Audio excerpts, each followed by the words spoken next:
So I'm reading Atomic Habits by James Clear. I'm about halfway through and I'm feeling really inspired. So today I thought that we could talk about how to make reading a habit and then also just briefly discuss what I've been reading lately.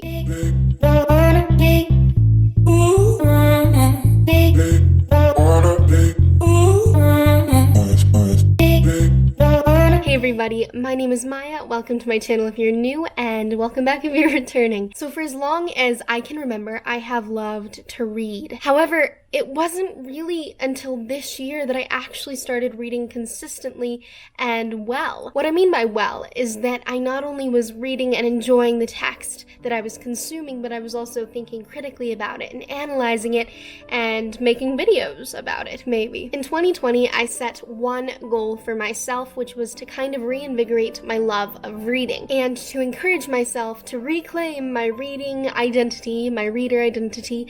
I decided that I wanted to read about 60 books this year. At the moment, I read 97, so I have exceeded that, which is really baffling and exciting. Here are my top tips for how to effectively make reading a habit in your life, whether that be fiction, nonfiction, or something altogether different. First of all, you need to prepare for your reading goal. For me, what this looked like was figuring out a list of books that I wanted to read kind of each month. It wasn't a strict TBR, which stands for to be read if you're new to this, but it was definitely something that provided me a bit of structure and choice. I had this whole list of books that I wanted to complete by the end of the week or by the end of the month, but I could pick which books I wanted to read within that list. That way, I could not necessarily check things off a list, but I could read one book and be really proud of myself that I read that book and could mark that off my list, and then that made me more excited to read the next one and the next one. Ultimately, you need to be excited about what you are going to read, or else it's not going to be a very rewarding process.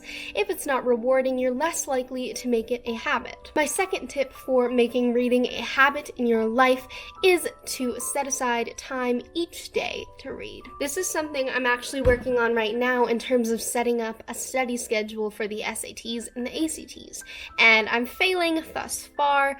That doesn't mean I won't succeed in the near future. I'm feeling driven at the moment. I am feeling motivated, and I think I can do it. The way I initially started preparing time each day to read was by setting aside like an hour or an hour and a half before bed. It doesn't have to be this much time. You could read for 5 to 10 minutes a day and be totally productive in building your reading habit. But for me, a high schooler, it really worked to read before bed because not only was it something that I then looked forward to after doing my homework, but it was something that helped me relax and then fall asleep. Essentially, my reading habit ended up building into my other habits, helping me become a better and more on top of it student, more scheduled and organized student. And it also improved my sleep schedule, which were two things I wasn't anticipating when I started reading. What's really cool about this is eventually you won't need to necessarily schedule reading anymore, because it won't be something you have to think about. Now, I just naturally pick up a book whenever I have free time, and I'm not watching YouTube. I just know that that's what I'm going to do next because I've done it for so long that it's just a subconscious habit, and one that I thoroughly enjoy. My next tip for making reading into a habit is to create a positive feedback loop for yourself. For me, this looked like holding myself accountable online and in person, and kind of forming a community around books. You don't have to start a booktube channel necessarily, although I'd highly encourage you to do so. More on that another time. But I personally found that was a really good way to hold myself accountable.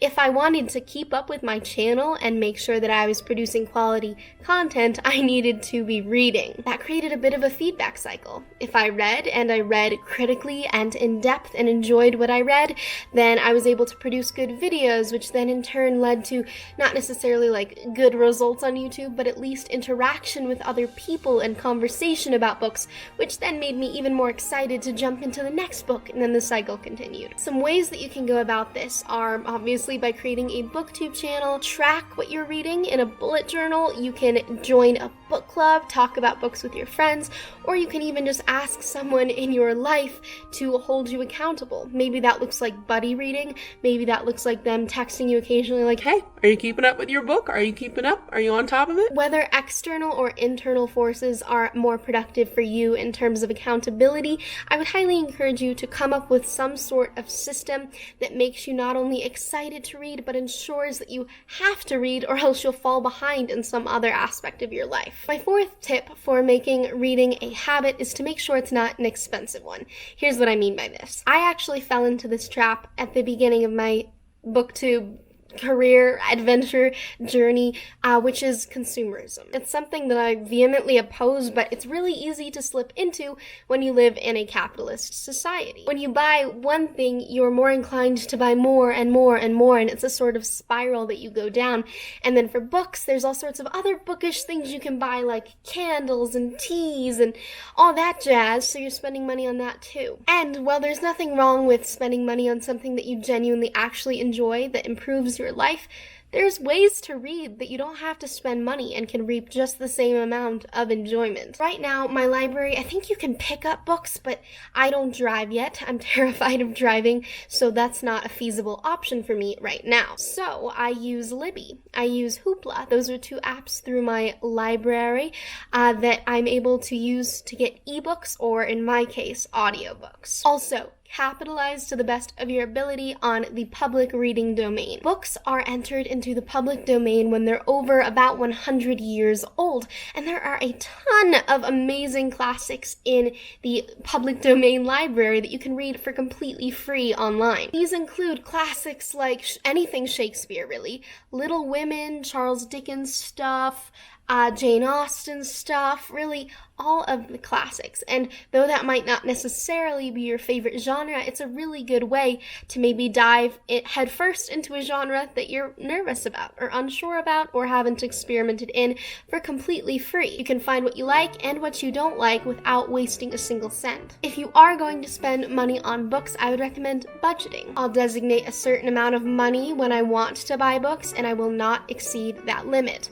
Another tip is to buy books secondhand. In the United States, I love to use thrift books. They sell their books almost completely secondhand in a variety of different conditions, which you can pick from, and their packaging is recyclable, which I appreciate. This does come with the cost of not necessarily supporting an author full price, so you kind of have to judge there which is more important to you, the earth or the industry. And sometimes it's okay to do a combination of both. You can buy books new and used and still be environmentally conscious. Last but not least, my fifth tip for becoming a reader and really developing that habit is to make it fun, which really does essentially tie into every other aspect of this habit that I've discussed previously. How do I make reading fun? Well, the books that I do own, I love to organize by color. I think it's so much fun. I also really enjoy talking about books, not only on my BookTube channel, but I like doing really brief, kind of funny reviews, I hope, on Goodreads. I have a book club with some of my friends from my old school. We talk about books. I really want to join the book club from my high school. We'll see how that goes. Virtual clubs are interesting. Post-pandemic, some things that I love to do when it comes to reading is just like go to a coffee shop and read. You don't even really have to buy anything. You probably should if you're going to spend the day reading. But it's just lovely to surround yourself with that atmosphere of coziness and maybe something a little bit autumnal and joyful. My favorite drink to get when I am reading a book or studying is a grande whole milk latte from Starbucks, or the equivalent of that at an independent coffee shop. You can also go to bookstores and just browse and have fun. You don't have to buy anything. Don't feel compelled to buy anything. It can just be a fun adventure, and you might see something that catches your eye that you'd never heard of, and you sit down and read the first chapter, and maybe it'll become a new favorite. Libraries apply there as well. Those are my top 5 tips for becoming a highly effective reader and developing that reading habit that I think is beneficial to almost everyone. Not only does reading increase your intellectual capacity, I suppose, but it broadens your worldview, which in my opinion is more important because it helps you to develop empathy. All that said, let's get into the books that I am currently reading. As I mentioned in the beginning of this video, I'm currently listening to the audiobook for Atomic Habits by James Clear. This is a nonfiction book. Obviously, it has a lot to do with habits, but what I'm really enjoying is that it's primarily dealing with how habits on the microscopic level impact your life in a magnificent way. Something else I really like is that Atomic Habits discusses how goals can sometimes be irrelevant, that really when it comes to forming habits, you need to increase or develop or mature your identity in some way. For example, if you want to develop the habit of reading, then the identity shift that you want is to maybe become a reader or to become someone more interested in storytelling and listening to the experiences of other people. Next, I am reading the anthology Well-Read Black Girl. I haven't really heard this talked about. It is phenomenal. This is an anthology of short stories, memoir, recollection, things like that from really prolific female Black writers. These contributors include Jessamine Ward, Lynn Nottage, Jacqueline Woodson, Zinzi Clemens, N.K. Jemisin, and Tayari Jones. Tayari Jones, I really want to read An American Marriage. I've had that on hold for probably 2 months. What's so powerful to me about this particular book is that it has a lot to do with a message that I feel resonates really deeply, specifically for me, which is that I deeply believe that literature can act as a mirror, and that we all need to see ourselves reflected in not only what we read, but in all of the media we consume, whether that be film, television, video games, etc. Well-Read Black Girl really talks about how important it is to have female, Black, and African American representation in books, how vital that is not only in our development as readers, but as empathetic and strong-willed and passionate human beings, and it's really empowering. It's really impactful. I would definitely recommend you read it. All of the parts of the anthology I've listened to so far are fantastic. Next, for my book club, I am reading Americana by Chimamanda Ngozi Adichie. This is such an interesting book because it's absolutely hilarious, but it also deals with a lot of really important topics like racism and classism and colorism even. It follows our two main characters who were love interests in high school. They're Nigerian. She lived in America for a while. I think she was at Princeton, something with school. Now she's moving back to Nigeria, and I'm not super far in. I think I made it to part 2, but I believe the story is going to be about their reconnection. However, dun dun dun, there's a bit of drama here because he's already married, but his marriage is kind of precarious. He describes his wife as being modest in a very immodest way, and I thought that wording was just brilliant. It's a fantastic book, not only in its elegant and exquisite writing style and syntax, but I'm also kind of enjoying the characters. They're all flawed in some aspect, and those are my favorite kind of characters to read. Oh my goodness, I'm reading so many books right now. I'm currently reading My Life on the Road by Gloria Steinem. For someone who, as long as I can remember, has identified as an intersectional feminist, I honestly don't know much about Gloria Steinem. I was in the musical Legally Blonde a few years ago, and there's a whole segment about Gloria Steinem, and the whole time I nodded and smiled, but I had no idea who she was, which is kind of lame. But Gloria Steinem effectively is just this huge feminist icon. Her feminism isn't perfect, but that's okay. I don't think anyone's is, and I think the key to feminism is to listen and to evolve and to adapt and to morph to better serve not only women, but everyone and all of the intersections that come with our individual identities. Steinem's story is really interesting. I love hearing about the people that she's met on airplanes and in taxis. I think that she's had a very rich and full life, and I enjoy that.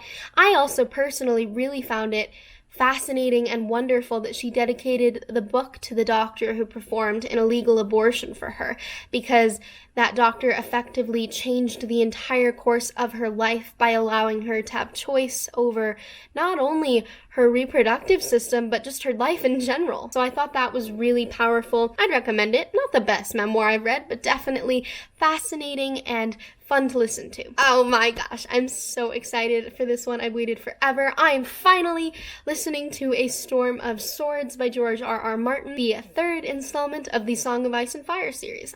I can't say much because, of course, it is the third book, but I'm almost to that one wedding that is red, and I'm scared, but I'm really enjoying it so far. I love that Davos has his own chapters where he is the character we're viewing the world through. I really enjoy his parts.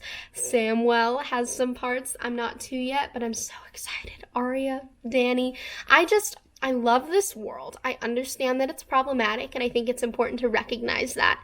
But I think that's kind of the point. I feel that world building is ineffective if there's not something problematic about the world, because the world that we live in, the cultures and societies we live in, are all problematic on some degree, and I think that provides an element of realism to an otherwise really fantastical series. I also just adore the characters, so definitely recommend A Game of Thrones if you're of an age where it would be appropriate, because it definitely has a lot of adult content. Cider House Rules by John Irving is the other book that these are pretty much all audiobooks, though not exclusively. What's interesting about this, and admittedly I'm not very far, my dad said there's a huge part with like apple harvesting, and there's not been an apple even mentioned yet, but what's interesting is I'm obviously listening to Gloria Steinem's memoir, and this book, the main character right now, one of the main characters, is a doctor who performs abortions, and I just really enjoyed listening to something nonfiction and something fiction that deals with a similar topic in a different way and with different perspectives, and I think that's really important, and really just the power of literature is to understand a topic in a multitude of ways, and I love that. 3 more for you, the first of which is The Bluest Eye by Toni Morrison. This is the one I've been bringing to school and reading in between passing periods, during free period, I don't have a free period, during lunch, during breaks, after tests, things like that. This is my first Toni Morrison novel. This was Toni Morrison's first novel, which is impossible to believe because it's so eloquent and the characters are so beautiful, and I just have such a difficult time believing it's a debut because it's blowing me away so much. I knew it would, because obviously it's Toni Morrison, but I'm just so glad I finally picked it up.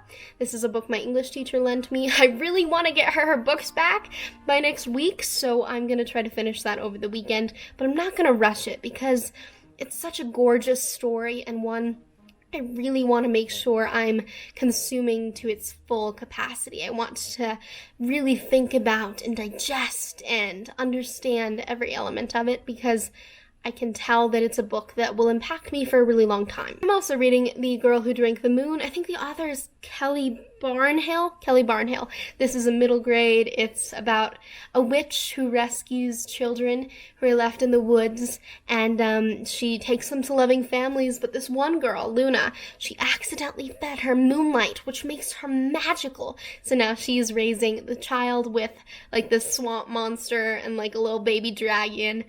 It's adorable. I love it. It's really magical. I love middle grade. I think it's very underrated. And despite the fact that I've put it down for a little bit, mostly just because I've been so enamored with everything else I'm reading, I'm really enjoying it. This is also the first book I got from a lending library, which was lots of fun and something I'll definitely continue to do throughout my reading journey. Last but not least, and this is one that I will be reading probably through December 1st, which is when it is due, is the audiobook I'm narrating, which is The Island of Graves. It's part of the Unwanted series by Lisa McMahon. I have no idea what's going on because I think I read the first book when I was like 6, maybe 7, but I never continued with the series because for some reason the magic system annoyed me. I can't explain why, and it's not bothering me now, so it's something to do with 6-year-old me. But yeah, this is, I think, the 5th book or the 6th book. I should probably know this in the series. No clue what's going on, but with the exposition that the author intertwines into the story itself, I'm okay. What I love about this book is the diverse cast, because I'm having to learn to pronounce names that I've never said before or never heard before, and that's a lot of fun. There are a few Japanese names I had to learn how to say. My dad was in the Navy band, and he was stationed in Guam and went to Japan sometimes, so he helped me out with that, which was great. There are some Middle Eastern names that I'm learning, some Pacific Islander names. It's just really great, and I feel that I'm really growing as not only a narrator, but as a reader. Audiobook narration for me has been such a fantastic experience, a little stressful with school. It is a long book. I think I have like 50 files to go until December 1st when it's due, but I'm feeling good. I'm enjoying it. I have a listener now, Linda. Linda gives me feedback that I can fix stuff. It's great. That is all I have for you guys today. I hope that my habit tips helped. I was just feeling real inspired from Atomic Habits, which you should definitely read. And then hopefully you got a few recommendations from the books I'm currently reading, all of which are generally very good so far. Thank you so much for watching this video. Yeah, that's all I've got for today, and I will see you tomorrow. Bye-bye.